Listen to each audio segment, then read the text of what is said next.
Hailing frequencies are open. Hailing frequencies are indeed open, and welcome to this latest episode of Sci-Fi Sunday. I'm your host, Stu Jackson. Apologies, first of all, for there not being a show last week. I was not a well boy last week, but I'm much better now, back fighting fit, for as much as I ever reasonably can be. So we're back here. Does mean that you'll get twice the amount of news this week, and that's just one of the things that we're going to be talking about, because in today's episode, so the other thing about last week actually fell on my birthday. So I decided I was going to do a deep dive on possibly my favourite aspect of Star Trek, which is the ships, and one in particular, the USS Defiant, probably my favourite ship. So we've brought it forward from last week to this week. Belated birthday present to me. We are doing a deep dive on the USS Defiant. We are going to be having another fan focus interview, this time talking to Bray from Tales from the 20 Side. Many of you, of course, will already know that is a podcast that I do every week, which is an RPG podcast. Now, last week we spoke with Dan Thompson, who was talking about role-playing games. So you might be forgiven for thinking, hang on, Bray, GM from Tales from the 20 Side, it's another RPG. Nope, Dom is going to be talking about something completely different. So you don't want to miss that. We will be paying a visit today to the Divine Treasury with not just one, but two very special unboxings to come. We'll be revisiting, of course, again, Grabthar's Toolbox, where I attempt to do the next section on the Hero Collector Eagle Moss Build the Enterprise part work. This time it is section 20, and of course, as I said, we have the latest Star Trek and general sci-fi news for you, and it has been quite the fortnight for news, so there's an awful lot to come. But let's kick off first of all with the deep dive on the USS Defiant. Now, the Defiant, to give it its registry, NX74205, was a 24th century Federation Defiant class starship operated by Starfleet, obviously. This was the prototype of the class, hence the NX prefix on the registry number, and the second Federation ship known to bear the name Defiant.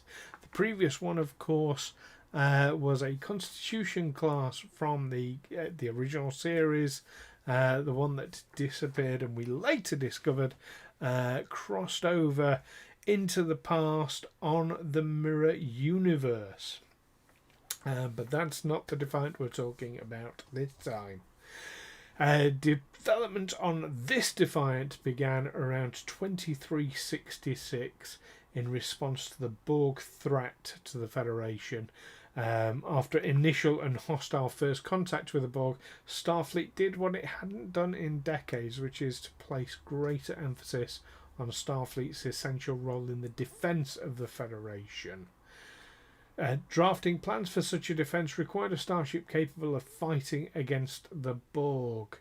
The Federation's devastating defeat in the Battle of Wolf 359, resulting in the loss of nearly 40 ships and 11,000 personnel to a single Borg vessel, proved that the Federation's defences were horribly inadequate, and plans were spearheaded for the production of a more combat-capable starship.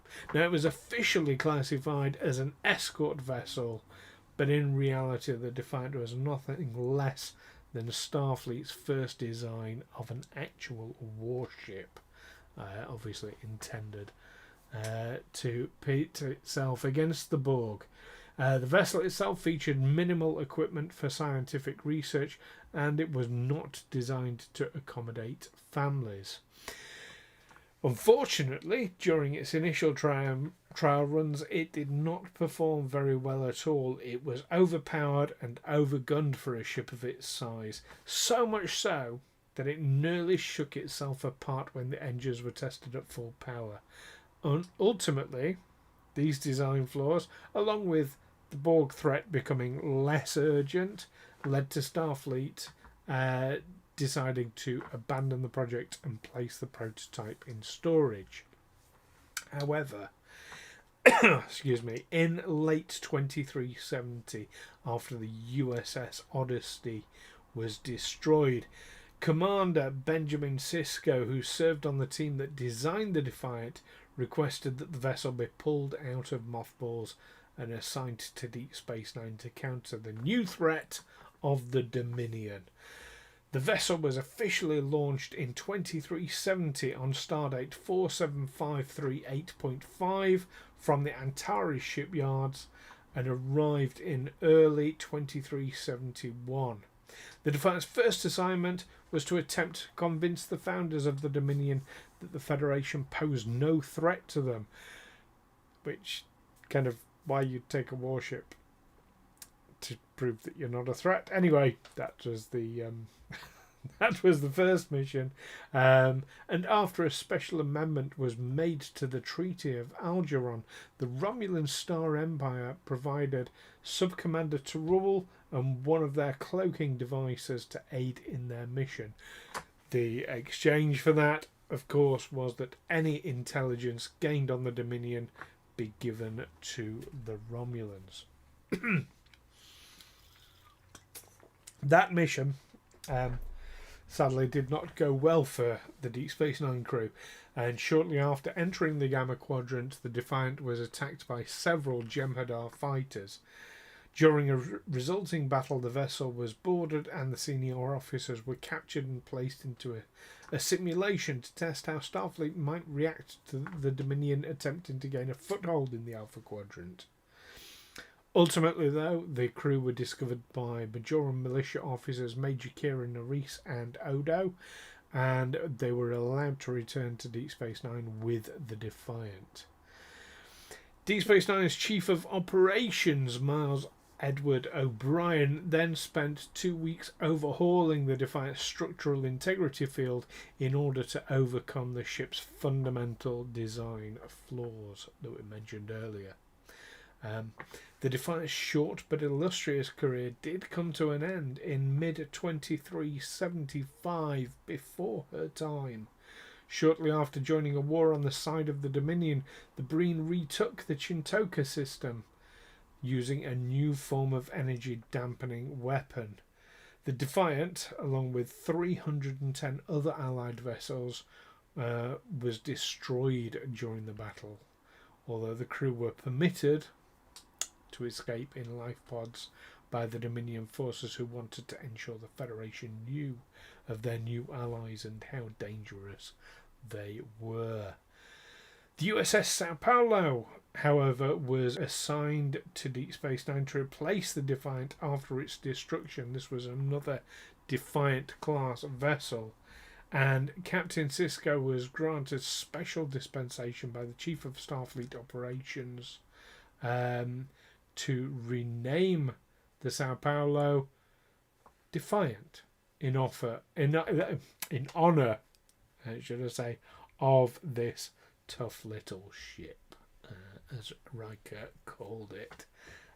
So there we go. That's the Defiant, one of my absolute favourite ships in the whole of Star Trek. So different, yet fundamentally still recognisable as a Starfleet vessel, even though it's a radical design.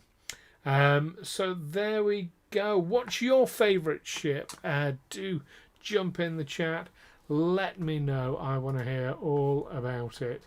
What your favourite ship is and why. Now, on to the next segment of our show today. I spoke recently. Well, I speak to Dom Bray quite a lot anyway because of Tales from the 20s side. But I spoke to him very recently about something I've not spoken to him about before, which is a particular franchise in geekdom that is particularly important to him. So let's go over and see. Well, let's hear about it from Dom's mouth himself.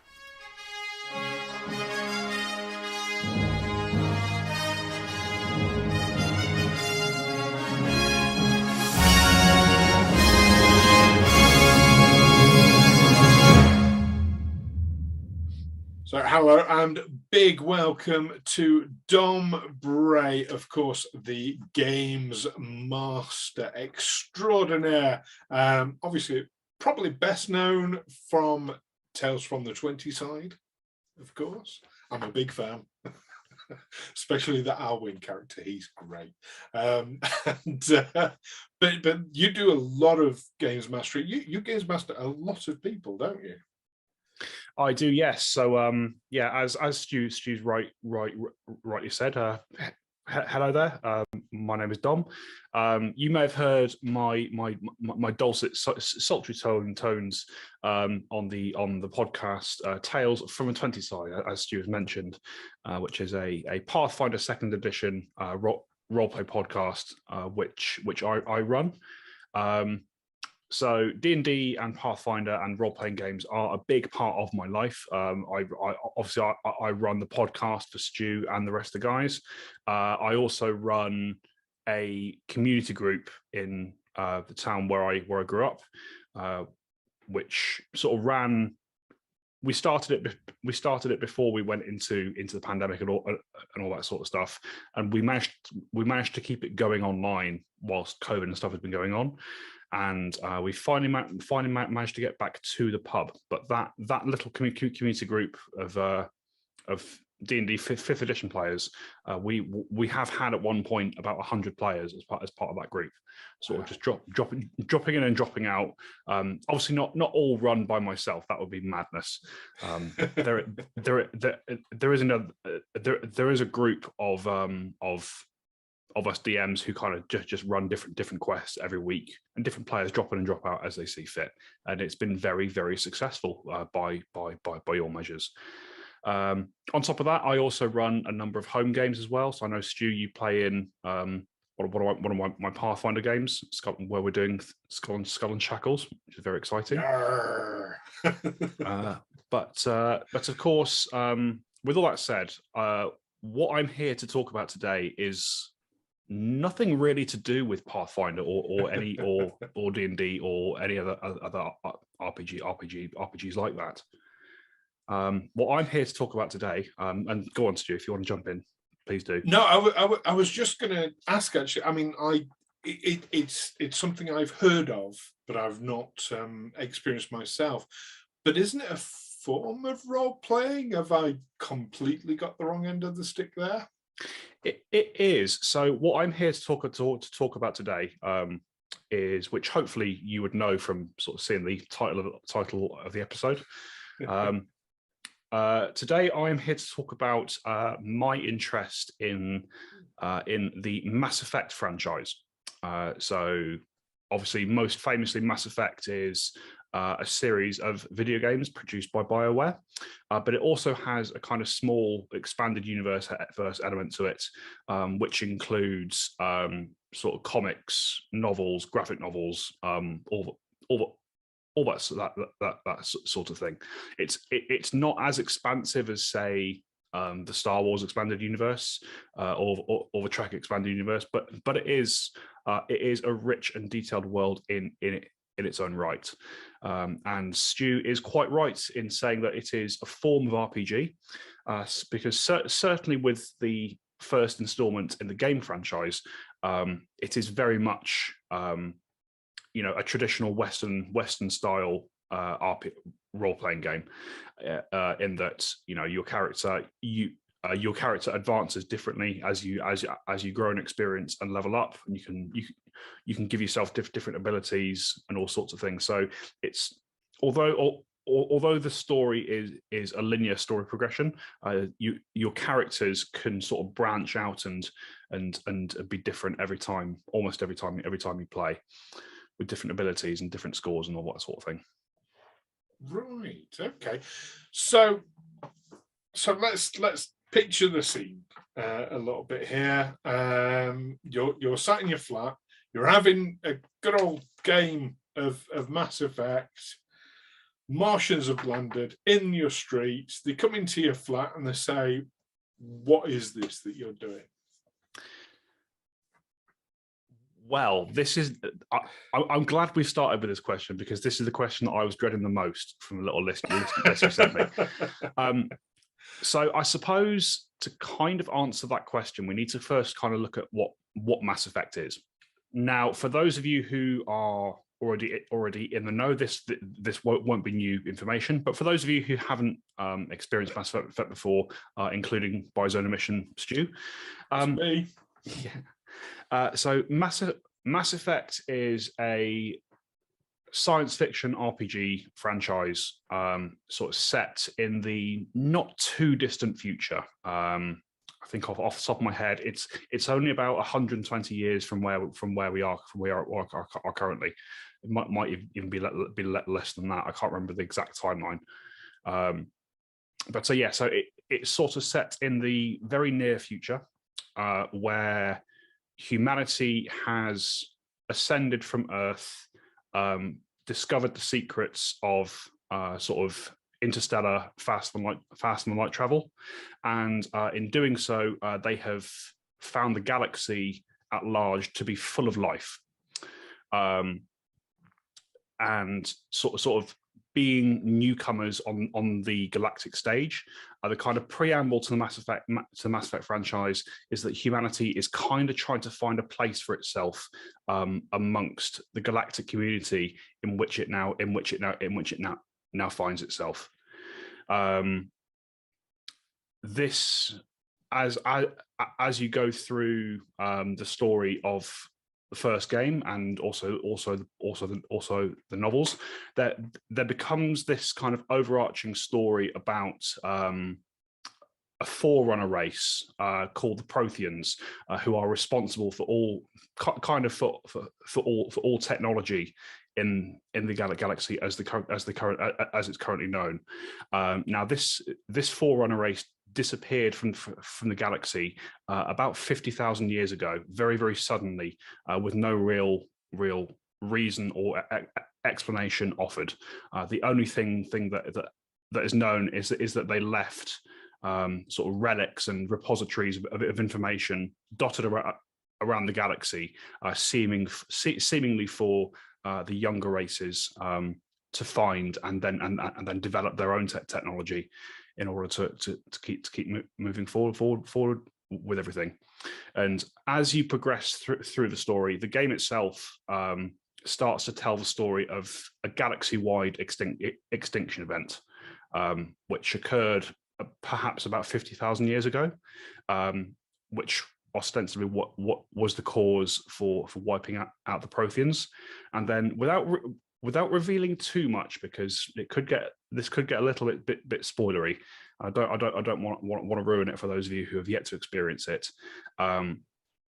It transpires that you are racing against time to prevent the same galactic-wide extinction event, which would wipe out kind of all advanced intelligent life in the cosmos. High stakes, then. Quite. It does end up being quite high stakes.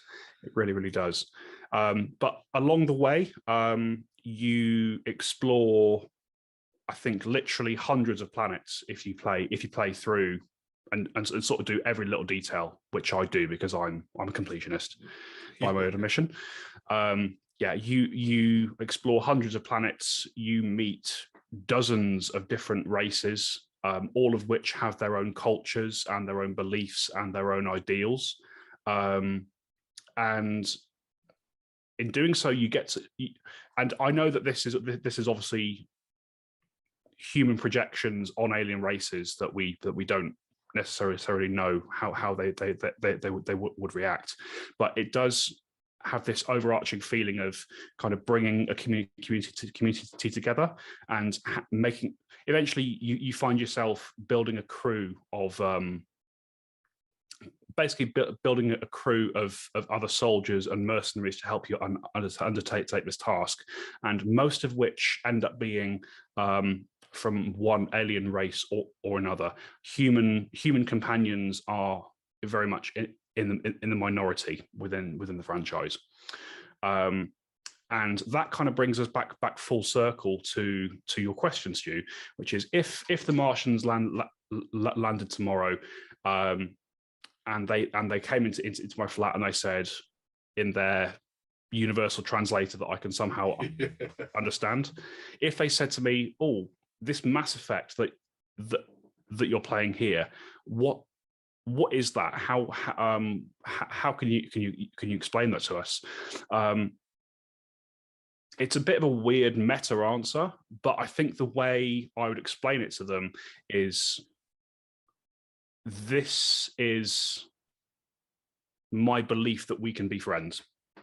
My experiences through playing this form of entertainment on my planet have shown me that I want to be friends with you. I want to see how we can work together to enhance both our species.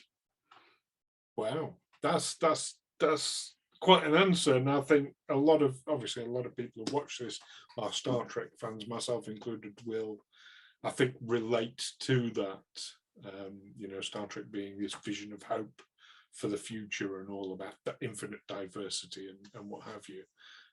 Yeah, that's excellent. So this, I mean, obviously it's something you're very passionate about, and that's quite clear. And you mentioned that it's like 15 years old now. Does that go back to, like, do your memories of Mass Effect go back 15 years? Did you first encounter it when it first came out?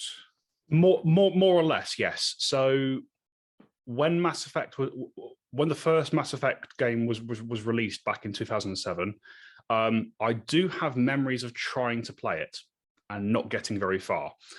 Right. I think I had it.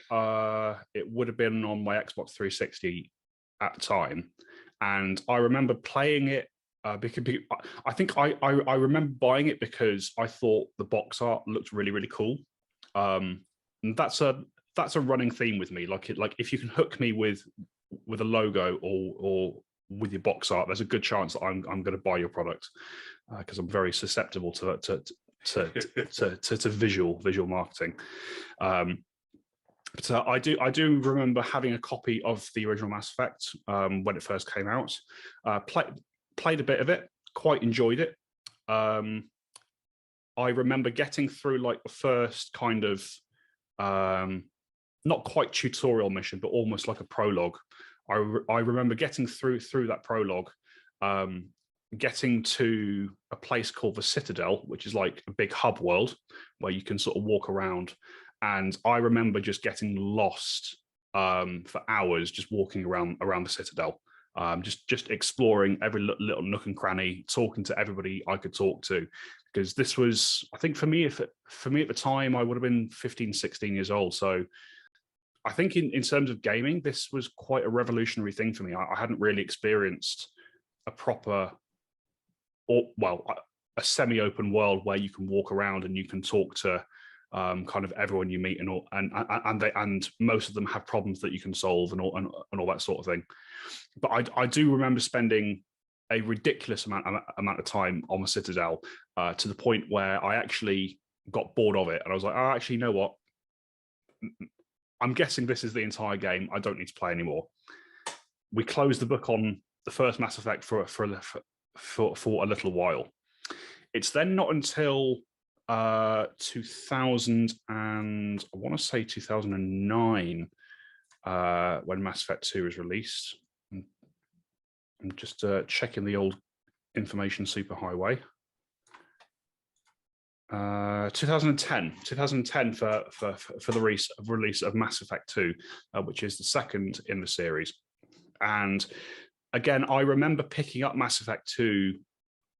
I think I got it quite cheap from Game at the time. I think I had a load of stuff to trade in. So I got it for a song, and kind of much in the same vein as the first game, I was drawn in by the cover art on the box. So I got myself a copy of Mass Effect 2 on the Xbox 360, and I remember playing it, sort of thinking, "Oh, I wonder if this will be like this will be like the first one. I'll play it for a bit and then get bored of it." Actually, no. I fell in love with Mass Effect 2. It was very, very accessible to me. The style of the game changed quite dramatically. It became a bit more of a cover shooter than an RPG. It still retains RPG elements. It's an expansive story. You have to make a lot of decisions along the way, and although the end goal is the same, you are kind of free to choose your own path through that. And I was really just blown away by how much of a step up the world building had from the first game to the second.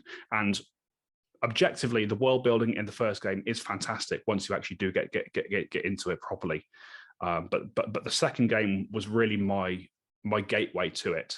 And after playing through the second game and getting to the final mission, which is in my opinion, just a masterpiece of gaming, kind of level design and cinematic and all that sort of stuff. I remember, and I could talk a lot about that, which might be a subject for another time. It's called the Suicide Mission for those who don't know, and depending on your actions previously in the game, it can end in several different ways, including with your character unable to continue to the next game. Right. So there is a chance for you to kind of die at the very end of that. As I say, that's a tangent that I'm getting into quite deeply there. After I had played through the second game and fallen in love with it, I thought, right, okay, it's time to really go back and give the first game a chance. And that's when I think I started actually getting into the series properly. Because I then went back to the first game, actually played it properly, didn't just run around the hub area for 4 hours on end. And yeah, I found that although there were some technical limitations and some design limitations that were a bit grating coming sort of from second game backwards, I fell in love with the world building, and it was a really nice moment to kind of connect up everything I knew from the second installment with what the first installment was telling me in terms of the lore, the history of the galaxy, and all that sort of stuff. And then that kind of continued, and it tied in quite well with the release of the third Mass Effect game. And then it's kind of been a growing thing from there. But I think I have answered your question, Stu. My first experience was was less than impressive, but I gave it a chance, and I went back to it. Yeah, well, seeing some pretty artwork and basing game. Do you know, that's how I used to buy vinyl albums. If it's got based on the artwork, purely. Yeah. I think I'm convinced it's the best way to choose kind of anything. I might be completely wrong, but like if something is visually impressive, that's got to be a good sign to start with. Well, yeah, because hopefully the marketing and artwork department have done their job and reflected the game, the album, the movie, whatever it might be. Absolutely. It sounds like you get quite a lot out of it. What would you say is the biggest thing it gives you personally across the whole series, and like including the books and the comic books that you've mentioned, Sorry, graphic novels. So I think the biggest thing it gives me, or has given me on a personal level, is just I get a real sense of connection whenever I play Mass Effect, and I don't play through it often. I last played through it sort of back in August, September, when the Legendary Edition came out, which is basically a kind of a remaster, re-release of all three games in one package. But before that, I hadn't played for quite some time. But yeah, so to actually answer the question, every time I do go back to it, there is just this overwhelming sense of connection. I feel connected to Commander Shepard, who is the character that I'm playing. I feel connected to the aliens that you meet along the way, and I'm not talking just about sort of the squad mates, the people that you come to work with. I'm talking about kind of all the races in the galaxy have something that feels very human about them, which I find very grounding and I find very, very, very connecting. As mentioned, the relationships with your squad mates, particularly from kind of the second game onwards, are very intensely developed. You know, by the end of the second Mass Effect, I really felt like I had made a group of good friends who I would do anything for, and then get very sad when you mess up the suicide mission and half them die, because that's a thing that can happen.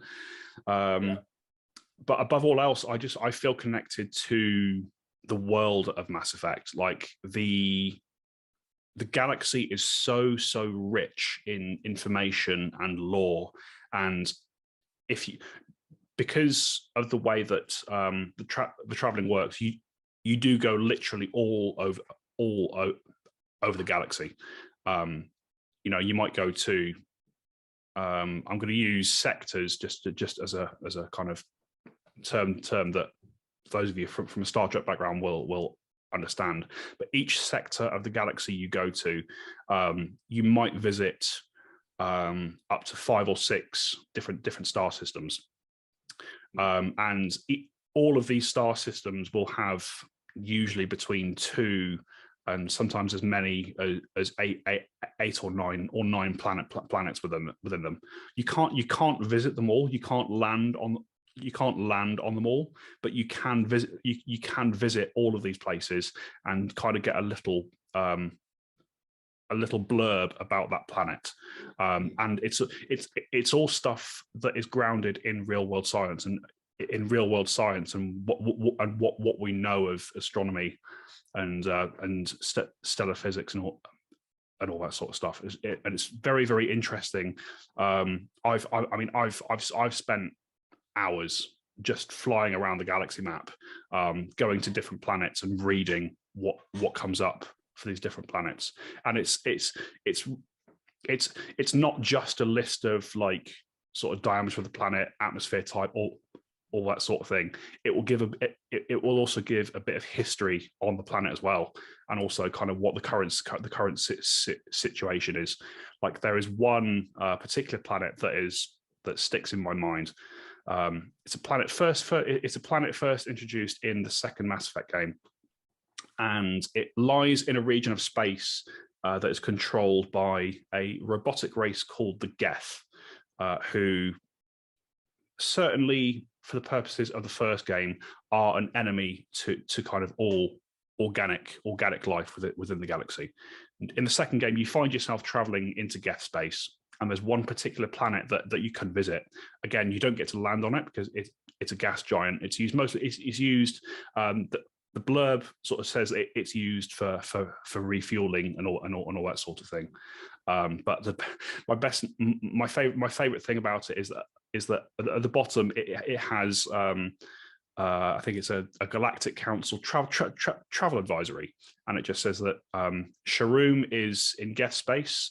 Any approach is tantamount to suicide, and I love that. I love that. I love those little things that these fictional planets come with their own travel advisories to reflect the part of the galaxy that they're in. I think that's a really nice little detail, and the world is full of those little details that, as I say, just make me feel really connected to it. Please tell me there's a planet out there with the description mostly harmless. There might well be. If there is, I've not seen it, but there might well be. One for people to find. So we've talked about like what's great about Mass Effect, and it really does sound fantastic. I'm going to start looking into this now seriously. But if you could change one thing about it, what would it be?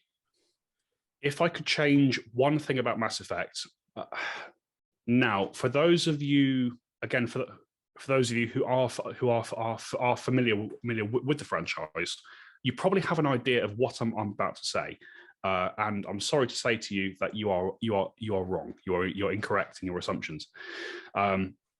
What people probably assume I'm going to talk about when you ask someone what would you change about Mass Effect, the ending of the third game, so the final game in the Commander Shepard series, is very, very controversial. It's very controversial because when Mass Effect 3 was released, you kind of had 3 games of branching storylines and decisions that you can make. And when Mass Effect 3 was released, a lot of people felt that a lot of those decisions didn't matter. It felt like you ended up in the same place regardless. Well, you do, because the story has the same ending, but the kind of final decision you have to make, a lot of people felt that it was kind of a flavor, three colors of the same flavor, if that makes sense. Yeah. Now, I did say that I'm not going to talk about the ending of Mass Effect because, frankly, it's been talked about enough on the internet, and also particularly with the release of the extended cut and the Legendary Edition, I actually disagree that the ending of Mass Effect is bad. It's not great. It could be improved, but it's not the boogeyman that a lot of people claim it to be, and it's certainly not the boogeyman that it was when it was first released. So instead, what I would like to talk about when I talk about something I would change in the Mass Effect franchise, there is one particular character who I cannot. Am I okay to swear? Yeah. Oh, yeah. Absolutely. Swear. Excellent. There is one particular character in the franchise who I cannot fucking stand. This character's name is Kai Leng, his shtick is that he's kind of a cybernetic space ninja who gets introduced as a villain in the very third game.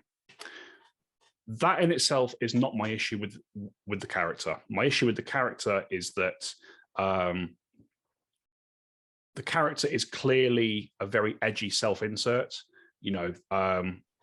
The writers in the final installment, and indeed some of the supporting media, so some of the comics and some of the books in which this character appears, have gone to great lengths to make him sort of like, this guy's he's a special snowflake, and you should fear him. He's something to be. They go to great lengths to big him up to be something he's not, and this is really exemplified in the third game in the series. When you meet this character for the first time, the reaction of kind of everybody around you is, "Oh my god, it's Kai Leng. He's a badass. If he's involved, you better watch your back and all that sort of stuff." And your character, Commander Shepard, buys into it. The problem for me is that at that point in the story, you have no reason to. At this point in the story, you have never met this person. You have never met this person. They have never been heard of. They've never been mentioned. And it's certainly some of that reaction can be explained when you look into the supporting media. It's there's a lot more information about him in the novels and in the comics and in the graphic novels. But if you're most people who are involved with the Mass Effect franchise will just play the games, because it is a small franchise. It's definitely not on the scale of Star Wars or Star Trek or anything like that. And the problem is there is a very good chance that people playing that game will have no idea who that character is. You know, they won't have read the supporting material. And they won't know why this character should be respected or feared or whatever. And this continues throughout the story of the third game. You know, you come up against Kai Leng on multiple occasions, and again, he's kind of meant to be this kind of antagonist who you're always racing against to get the MacGuffin to finish the game and all that sort of stuff. My biggest issue with Kai Leng is not that they made him the way they did. It's that he ends up being very annoying. He becomes an annoyance. Like every time he pops up, either in a cutscene or in gameplay, everything has to be about him. It's like the creator of that character has gone, look at my creation, look at my amazing thing that I've made. And it's not that amazing. I could talk in depth about things that are wrong with the character of Kai Leng, and possibly the most egregious thing for me is that he has plot armor coming out of his eyeballs. He has plot armor. There are situations where you encounter him where he should not escape from you. But he does, because he's the writer's special pet, and he's got to do all these amazing things and be really dark and edgy. So if I were to change one thing about the Mass Effect franchise, it would be to take characters like Kai Leng, because there are a couple of them, but Kai Leng is the most heinous example, in my opinion. It would be to take self-insert special snowflake characters like that and throw them into the sea.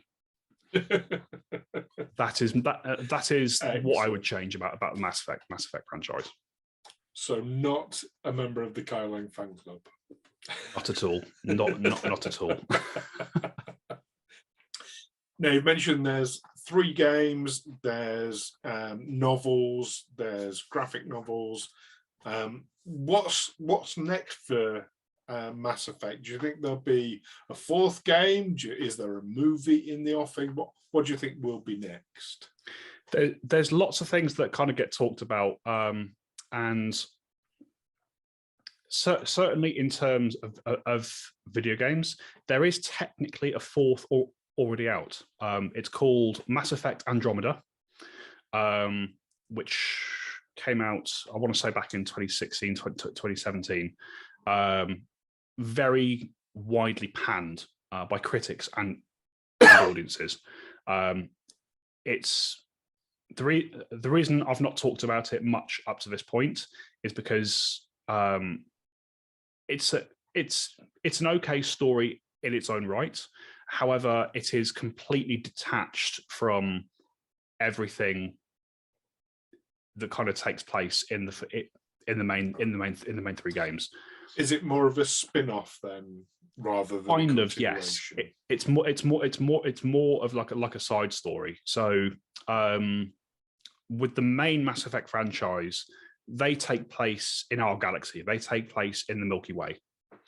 Mass Effect Andromeda takes place in the Andromeda galaxy. So just a bit of, and it's also set, I think it's set 500 years after the events of of the main Mass Effect franchise, because the story of Mass Effect Andromeda is that kind of toward the end of the main series of Mass Effect, people start to catch on and wise up that there might be this big galaxy-wide extinction event about to happen. And so there is a project called the Andromeda Initiative, which is basically creates a whole bunch of ARC ships to kind of send off into dark space with the goal of reaching and colonizing the Andromeda galaxy, so that if something bad does happen to the Milky Way, that genetic diversity will be preserved, and it will continue, and it will go on in a new part of the universe. Now, and Andromeda got panned, as I mentioned, by critics and by audiences alike, because it was just such a radical shift from what had been sort of come to expect from the first three games.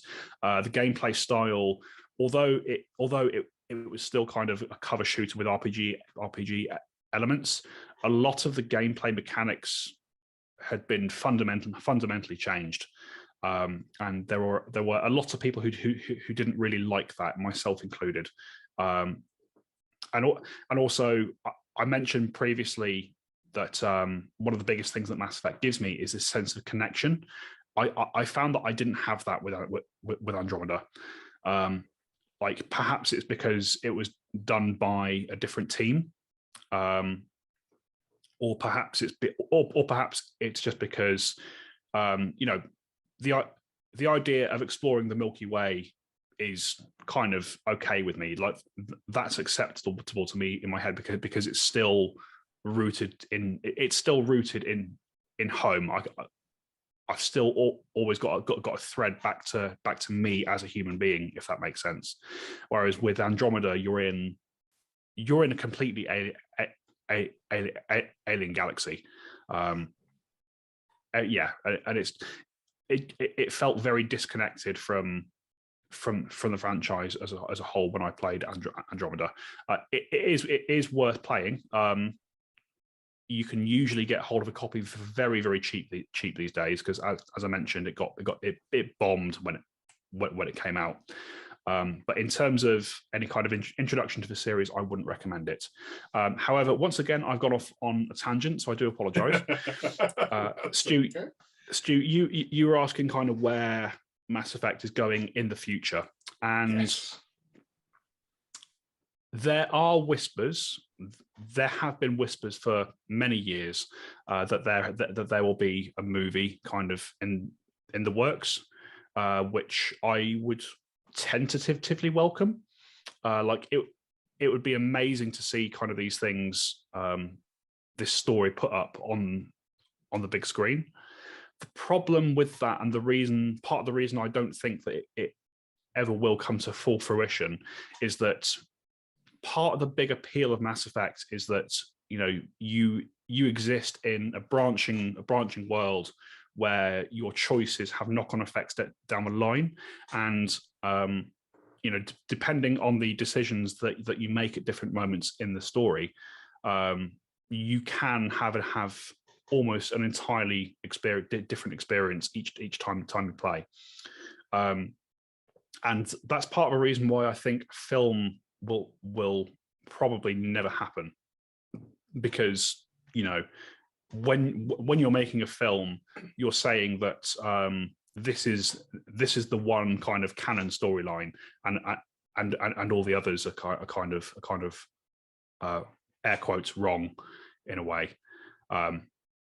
What I do think will happen if they do go down a film route, I think, or I would like to think that a film would focus on somebody other than Commander Shepard. So Commander Shepard is kind of the protagonist of the main Mass Effect series. That's the character that you play through these games, and ostensibly you end up kind of being the hero of the story. So what I would love to see is a film, or perhaps a series, that is set elsewhere in the galaxy. So you kind of have all this stuff with Commander Shepard going on very much in the background, so that it's grounded in the same timeline. But you're looking more at other stories. I'm thinking kind of along the lines of Star Trek Lower Decks. Yeah. That kind of thing, where you're focusing more on the boots on the ground rather than on the officers or anything like that.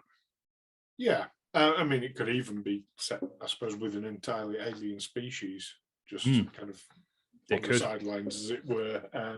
And I like what so Star Wars Knights of the I know it was the other way around. The movies came first and then the game, but Knights of the Old Republic got around that by simply setting it 1,000 years beforehand.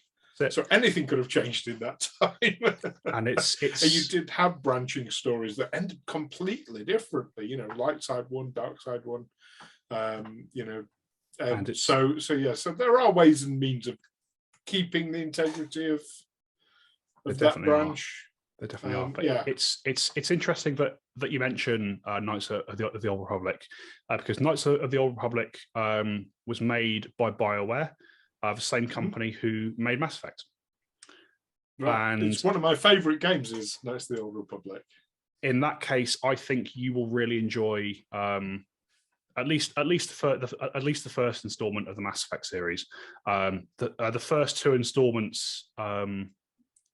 Their lead writer was Drew Karpyshyn, who was also the lead writer on KOTOR. Right. Okay. Well, definitely one I want to check out. So, speaking of which, you've mentioned Xbox 360 for the first two games. Is it Xbox specific as a game, or is it across PC, Mac, PlayStation? Where can people access this? So when it was first released, I think it was Xbox and PC exclusive. When Mass Effect 3 was released, it was also released on PlayStation 3. It would have been PlayStation 3. And kind of as part of that port over to PlayStation, the PlayStation release of Mass Effect 3 came with a short interactive comic called Mass Effect Genesis, which basically allowed PlayStation players to make relevant decisions for their character before starting the game itself, if that makes sense. Oh, so okay. Just so that they still got a small whisper of that kind of narrative experience prior to it. In terms of getting into Mass Effect these days, really easy, because the game series, as mentioned, was recently re-released, called the Mass Effect Legendary Edition, which, as I mentioned, was a graphical remaster and just kind of puts all three games into one place. Certainly on the PlayStation Store, at time of recording, that is currently half price. It was £25 for all three games, all the DLC that was ever released for them, a graphical kind of enhancement, and just basically for what you get for 25 quid. And even if you were to buy it at full price, you're still getting hundreds of hours of experience out of that. I know what I'm doing straight after this recording. There you go. But yeah, so the Legendary Edition is available on PS4, PS5, the newest Xboxes, and also Switch. And it's probably also available on PC. I don't do much PC gaming, so I don't really keep up with that market. But it's more than likely on PC as well. If video games aren't your thing and you prefer like a handheld visual medium, the novel series written by Drew Karpyshyn starts with Mass Effect Revelations. That there are three novels that were written by Drew Karpyshyn. So Mass Effect Revelation is kind of like a written prequel to the very first game. So if you that might also be a nice way to get yourself into the world and then progress into the game franchise after that. Okay, excellent. So yeah, and it should be easy access for anyone there. Yes. Fantastic. Yes. Dom, thank you so much for talking about Mass Effect. And yeah, definitely you've sold me on it. I've heard of it, but I've never really bothered. I don't know why. And now I really am wondering why. Why not? But obviously we mentioned Tales from the 20 Side early on. Where can people listen to your awesome game mastery? You can listen to my air quotes awesome game mastering at talesfromthe20side.com. You can also listen to us kind of on any good podcast app. So I think we're on Apple Music, we're on Spotify, we're on Acast, we're on Stitcher. Probably yes. We I know we're on many through being on one or two Podbean and yeah, they're kind of all linked together. Yeah, so search your podcast app of choice for Tales from the 20 Side, or alternatively head over to talesfromthe20side.com. We love to have you. We'd love to have you listen in, and if you enjoy it, we also have a Discord server and a small community going on as well. So yeah, that's where you can hear more from me. But yeah, thank you for having me on, Stuart. It's been nice to just spend an hour talking about this, and thank you to all of the Fan Focus viewers / listeners / whatever it is you're doing. Yeah, thank you very much, Dom. I'll see you soon. Indeed, you will. Cheers, Stu. Bye bye. Hailing frequencies are open. So a massive thank you to Dom for chatting to me the other day about the Mass Effect franchise. And indeed, I have gone out. I have bought the Legendary Edition for PS4. So I'm hoping that eventually, in the not too distant future, I might actually do some streams of the game. Obviously, that would be a bit spoilery for anyone who's not played it in terms of story, but at least for anyone who has played it, that might be fun to sort of watch along with. Hi, Ben. Great to see you. There's never a wrong time to join at all. I was mentioning to Captain Quinn earlier that we've done a deep dive on the USS Defiant already today. We've had the chat, of course, with Dom about the Mass Effect franchise, and he definitely sold me on it.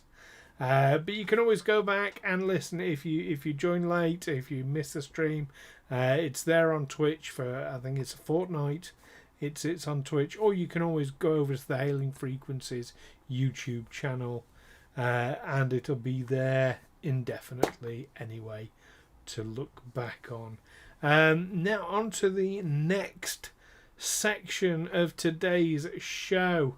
We are going to be doing an unboxing, quite a special unboxing this week. It is again Eagle Moss Hero Collector unboxing, but this is the USCSS Nostromo from the Alien franchise right there. Very, very excited to this.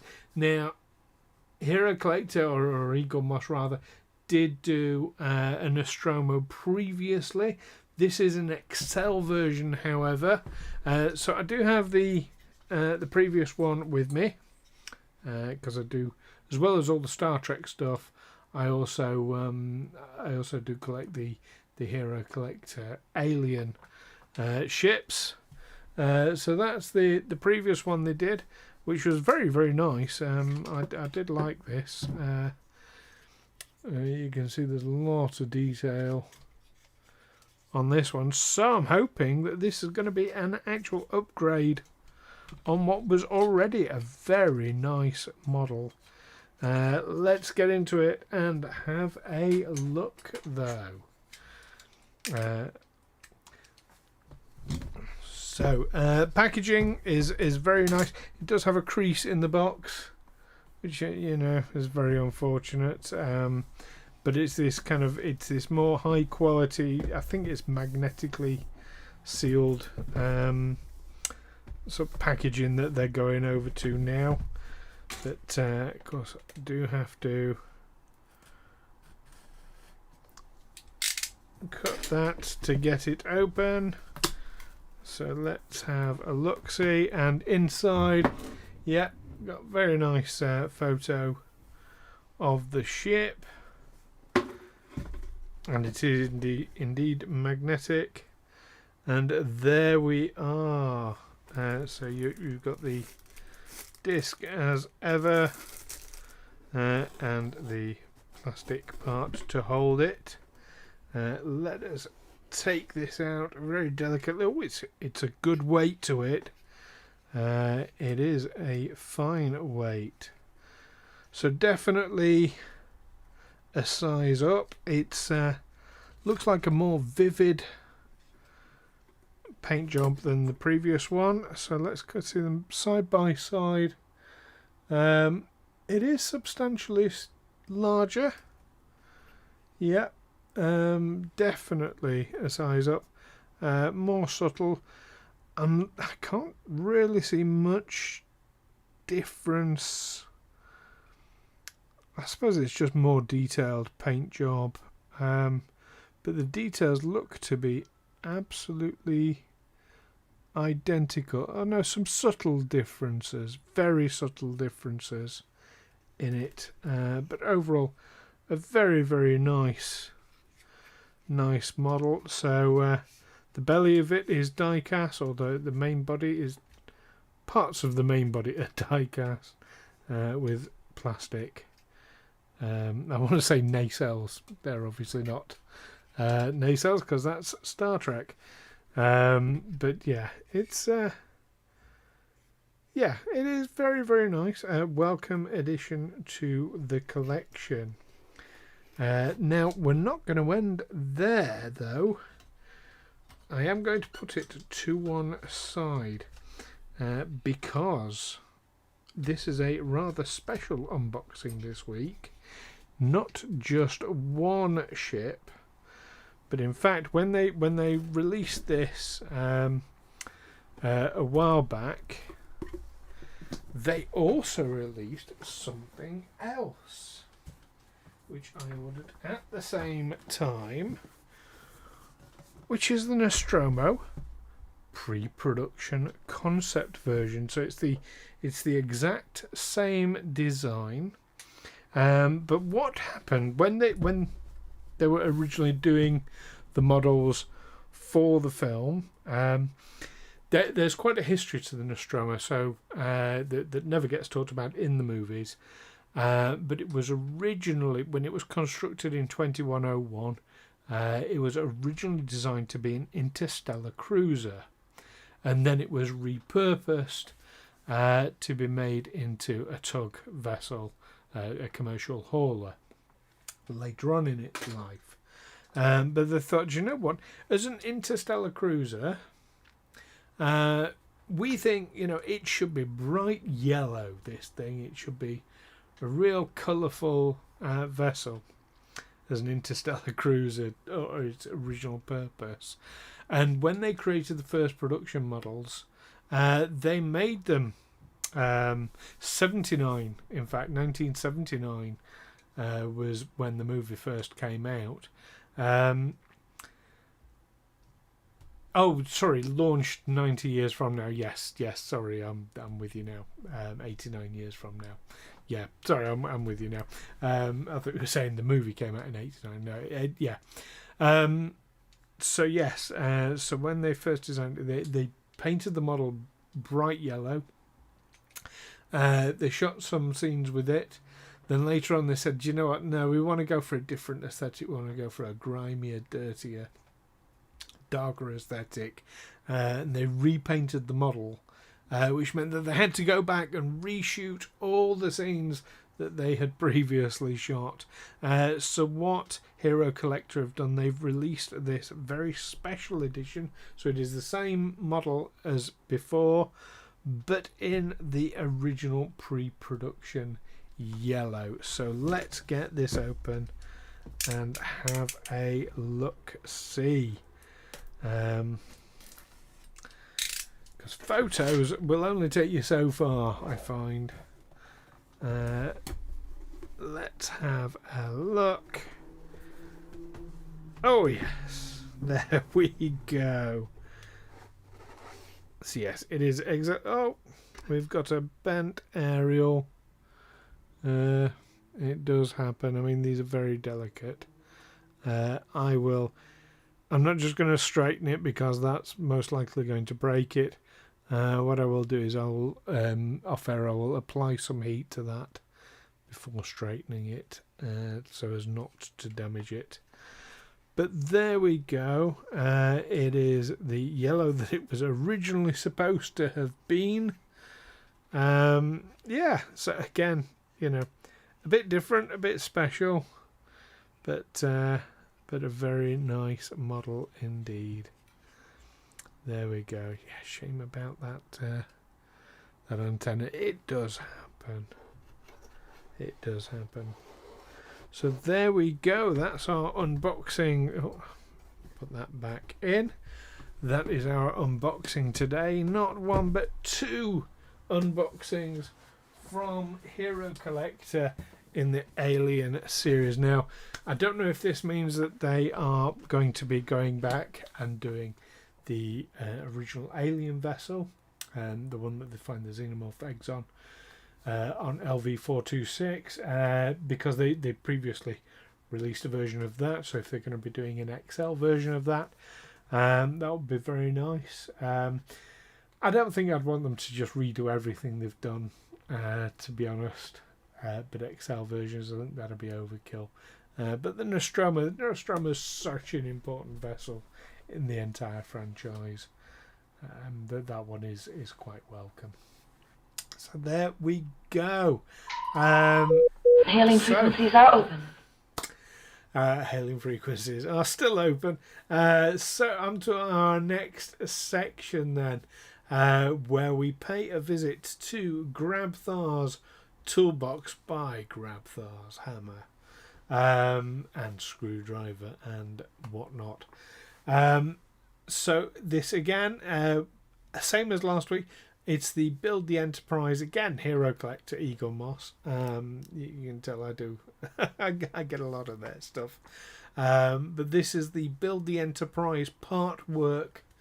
So last week we had section 19, and oh my goodness, wasn't that quite a rigmarole. Well, section 20, which is what we're going to look at this week, was slightly better, but still quite a bit awkward, as you'll see. Let's get on over to Grabthar's Toolbox and have a look.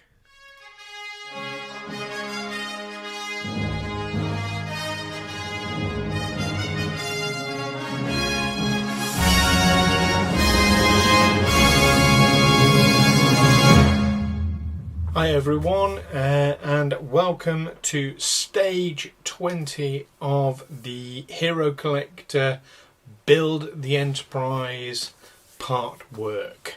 You remember last time was a really fiddly bit. Well, it looks like this time should be a bit easier. We've got a section of the saucer section, a panel from the saucer section to add, by the looks of it, and a battery holder by the looks. So let's get in and open it up and see what we got. So there we are. That's all our bits.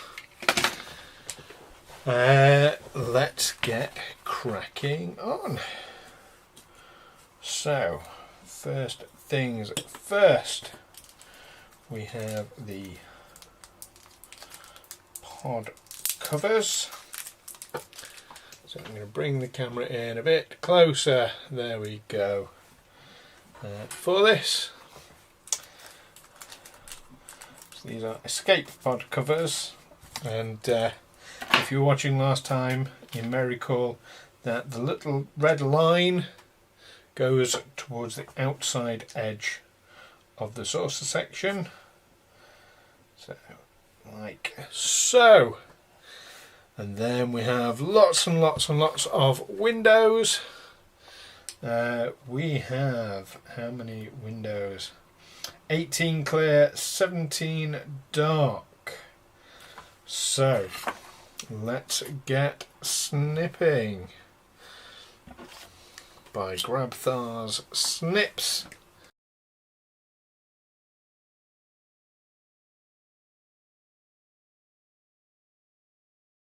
That's 18 clear, 17 dark. So now we need to get them in the exact same places as are presented in the booklet. We have to do this. It's a bit painstaking, but here we go.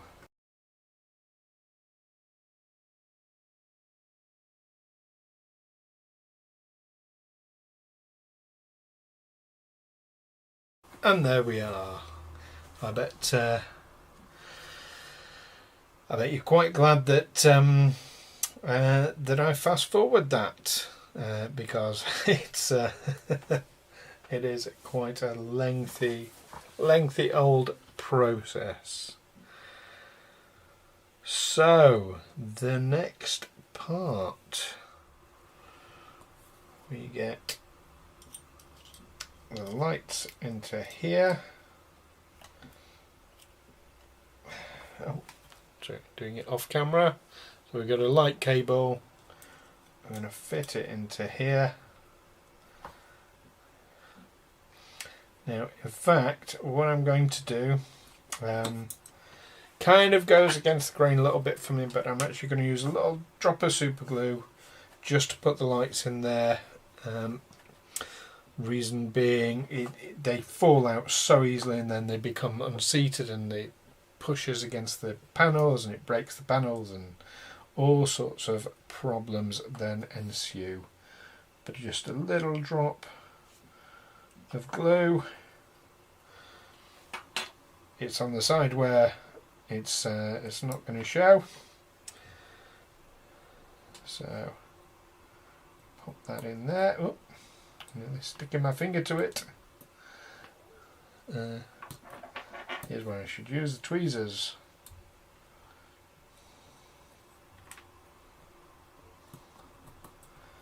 There we go. And same on that side. Oh, that's not going in. There we are. That will just hold it there while I get the next bit in. And actually I know I'm going to need the other one as well. So looking, this is this section that I'm doing, but if I look at the next section I know I'm going to fit in the red piece from there. So let's do that now.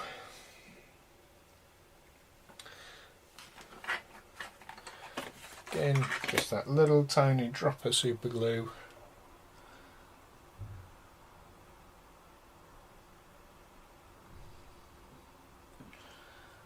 I don't want to put in too much just in case I ever need to take it off again.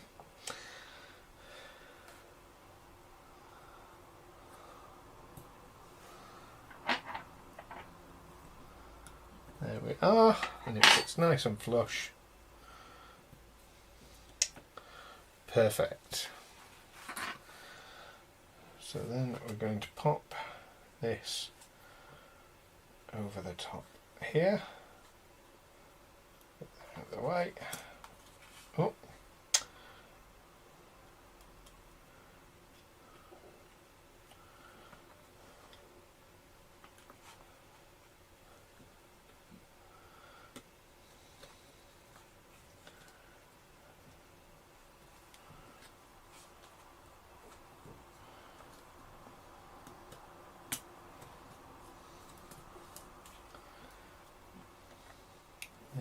go.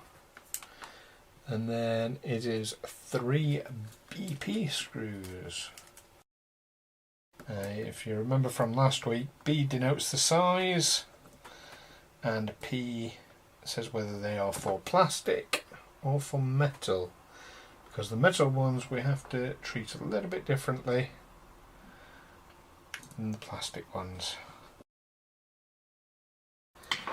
There we go, nice and secure.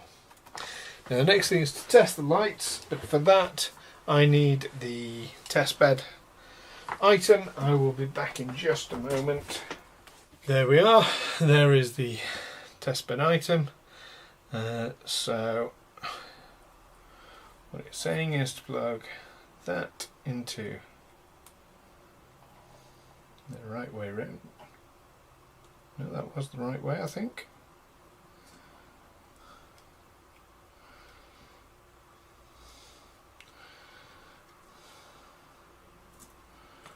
Yes, that's the right way. There we go. And this one.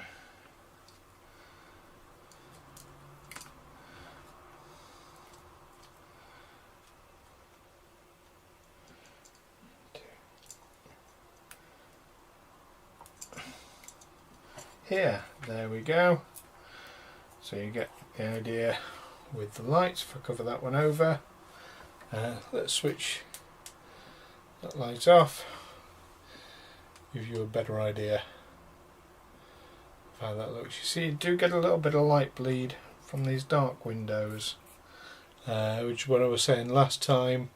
I might end up taking this apart and putting some of that black liquid masking tape over the top on the back side of it, not on the inside, not on the outside,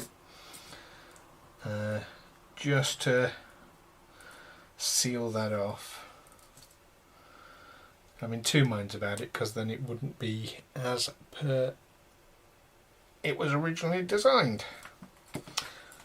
Anyway, that's now tested, so on to our next section, which is to fit it to the dish. So I'm going to bring the camera up, because we're going to need to see what we are doing with this.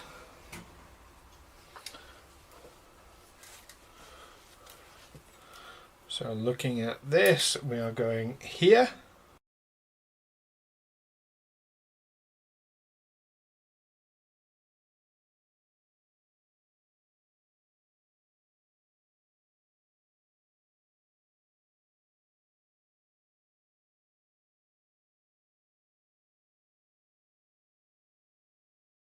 And next, I need to retrieve one of the pieces I've done previously.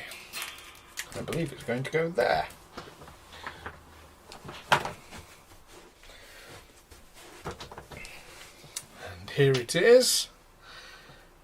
So, what these do, I'm looking at the instructions.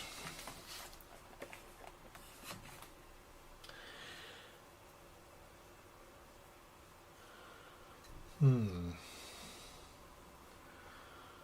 according to this, that goes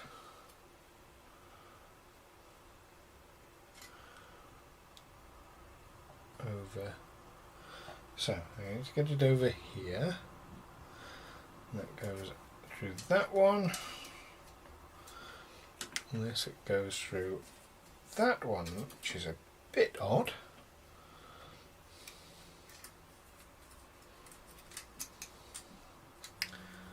But let's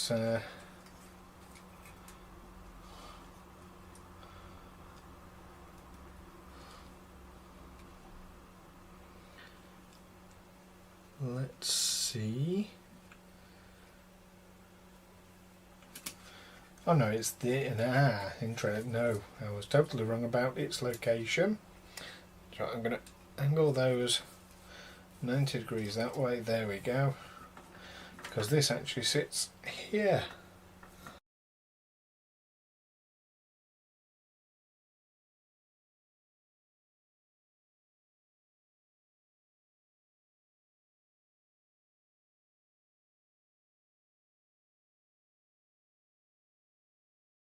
There we go. So it is definitely coming along. Look at that. We've got some quite big lines. I suppose that's to be expected with a part work like this. There's a little, yeah, it's a shame for something that's going together so snugly. I'm quite surprised we have such major lines, but we do. That is it for this session. There we are. I'll give you another quick look at it. Yes, it is definitely coming along.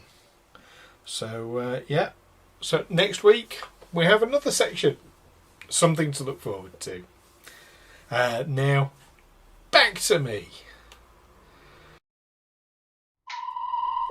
Hailing frequencies are open. Thanks, Stu. Yeah, so as the handsome man in the video says, there is another one of those. Section 21, in fact, coming next week. Now, all that remains today, of course, is to give you the absolute latest news. Now, because there wasn't a show last week, you're getting 2 weeks worth of news in one. Very, very exciting. And my goodness, what an exciting 2 weeks it has been. So let's start with Mandalorian Season 3. It is currently filming. It is filming absolutely fine. It's all on track, everything like that. Which might seem like an odd bit of news, but the reason is there were rumours that COVID had interrupted filming. Now those rumours were false. I wonder if maybe people had got a little bit confused between the Picard situation, where 50 people had COVID on set, and that put massive delays on. I don't know if people were sort of conflating the two things there, but the rumours that Mandalorian Season 3 was having difficulties due to COVID are false. It is all on track and going absolutely fine. Sticking with Star Wars, Bad Batch. Bad Batch Season 2 has been confirmed for a spring release. Now, they haven't said when in the spring as yet, but it's quite possible it may be around May the 4th, to coincide with the launch date from when it first came out. And of course you've got Star Wars Day on May the 4th, of course. But yes, but it is going to be spring.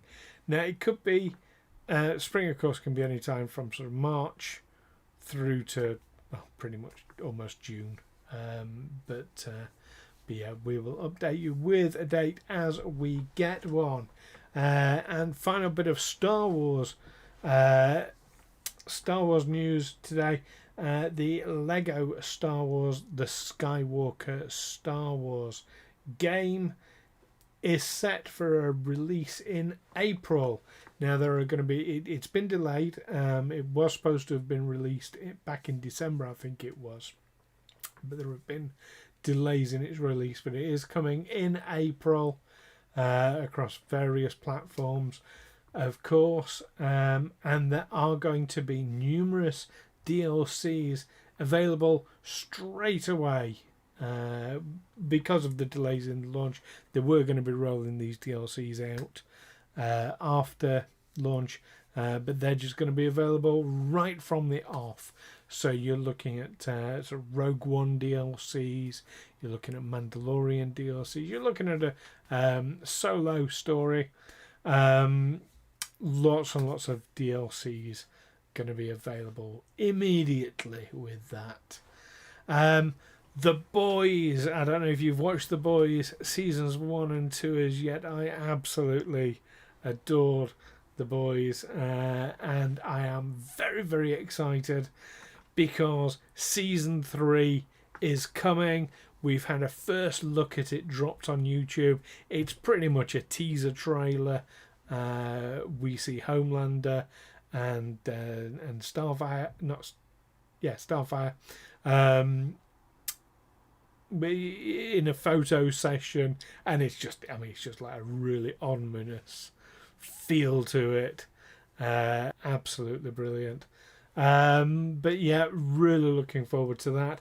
It's going to launch on the 3rd of June. We've got a date for it, and we have the absolute treat of getting 3 episodes in one go, followed then by an episode every Friday until its finale on the 8th of July. I can't wait. That's going to be launched on Amazon Prime as before. And we have another TV series coming to Amazon Prime that's been announced with a date. It is the new Lord of the Rings TV series. We've got a title for it now. It's going to be The Rings of Power. I think the speculation is at the moment that it's going to be kind of a prequel to The Hobbit, looking at maybe the making of the 9 Rings of Power, something like that, going by the title. That would make sense. But we will obviously be finding out. I imagine that there'll be a whole load of trailers for that. We've had an initial trailer already for it, and it doesn't launch, get this, we've got to wait until the 2nd of September for that one, and we've already got again, it's a kind of teaser trailer for it, but there we go, 2nd of September, Lord of the Rings, The Rings of Power. Again, that's going to be on Amazon Prime. On to Star Trek news. We've had some massive news recently. Discovery has been nominated in the Makeup Guild Awards for Best Special Makeup Effects for Television, against some amazing other shows. In there is The Witcher. I've started watching The Witcher. I'm kind of behind the times with that one. So yeah, that's good luck to Discovery for that. And of course, there's been a whole host of renewals. We've already had confirmed that Picard season 3 that's been confirmed as renewed. Prodigy has already been renewed for season 2. Those we already knew about, but now we've got the announcement that we are getting Discovery season 5. Absolutely confirmed. Discovery, incidentally, is the highest rated original series that Paramount Plus has. So that's quite an achievement. Lower Decks is getting a season 4. Yay! We're really excited for Lower Decks. And Strange New Worlds hasn't even come out yet, and it's already confirmed for a season 2. Now that is showing some confidence. So that is 5, count them, 5 Star Trek series absolutely confirmed, all at the same time. Yeah, Discovery cancelled again. Oh, that Kurtzman will be getting sacked. Yeah, right, okay. Obviously not. They're doing something right. Now, Discovery, of course, is the first series since the end of Voyager to get a 5th season. Enterprise, of course, didn't. So, yeah, the first... makes it the first this millennium, or first series launched this millennium to get a 5th season. And of course there are other works in the offing as well. We've got the Starfleet Academy series that's being talked about, Section 31 series as well. So there's a potential 7 series and movies. We've got a movie confirmed as coming. Oh my goodness, what a time to be alive. And of course, possibly the biggest news or the most exciting news that has dropped most recently. The season 2 trailer for Picard has dropped, and what a wild ride it is. I haven't had chance yet, but I'm planning to do a special stream, an analysis stream of that, looking at it scene by scene. I won't be able to play the trailer on it because copyright issues and what have you. YouTube gets really funny about that sort of thing, but we can look at images from it and analyze it, and I want to just go through it. I'll be going through it frame by frame, and yeah, pulling out as much information from it as possible. But it looks absolutely phenomenal. I've got my own theories already, having watched it, about what we're going to see in it, but I'll save that for that special scene. So make sure you subscribe to twitch.tv/hailing_frequencies, or if you're on YouTube, make sure you hit that subscribe button and the notification bell icon, because you won't want to miss that when it comes out. Very, very exciting. I know I'll be watching it as well. This is coming on Amazon Prime. Very exciting. We don't have long to wait now for Picard season 2.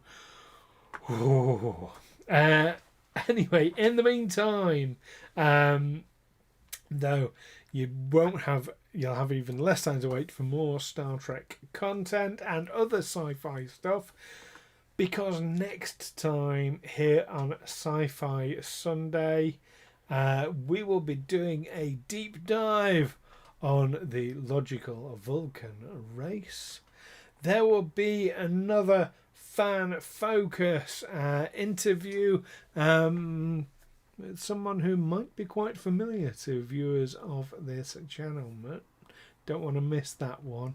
We'll be paying another visit, of course, to the Divine Treasury. There'll be another Grabthar's Toolbox, where we build a bit more of that Enterprise, and of course we'll be bringing you the very latest science fiction news. Don't miss it. In the meantime, it's been great chatting to you this Sunday afternoon, but until next time, peace and long life, and say it with me, live long and prosper. Take care for now.